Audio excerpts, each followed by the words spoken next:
What happens when the first generation raised on smartphones becomes your next line of managers? Gen Z, those born between 1997 and 2012, aren't just entering the workforce anymore, they're beginning to lead it. And that shift is going to challenge how we think about leadership development. Social psychologist Jonathan Haidt calls them the anxious generation.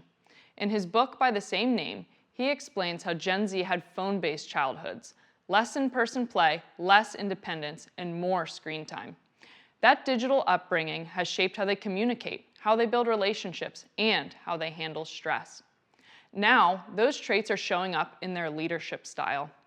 Many Gen Z managers are highly values-driven and tech-savvy, but they may also struggle with face-to-face feedback, avoid conflict, or find it difficult to focus on long-term strategy.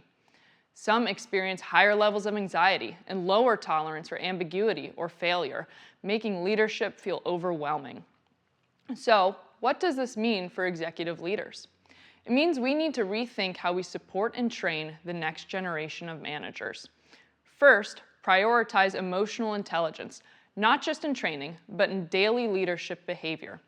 Offer workshops on active listening, conflict resolution, and feedback delivery, but ensure senior leaders consistently demonstrate these skills in meetings, one-on-ones, and performance conversations. Gen Z managers learn best by watching how it's done. Second, shift from top-down directives to a coaching mindset. Don't just tell Gen Z managers to be strategic, show them what calm, thoughtful decision-making looks like. Pair them with mentors who lead through questions, not commands, and who model resilience in the face of ambiguity. Third, re-examine your feedback culture. Gen Z craves real-time input, but they also need to see what constructive, transparent feedback looks like in action. Use tools like 360s, but also encourage leaders to narrate their feedback process, how they prepare, how they deliver, and how they follow up. Make feedback a visible, shared practice. Finally, scaffold strategic thinking. Break down long-term planning into manageable steps and use project retrospectives to reflect on what worked, what didn't, and what could improve.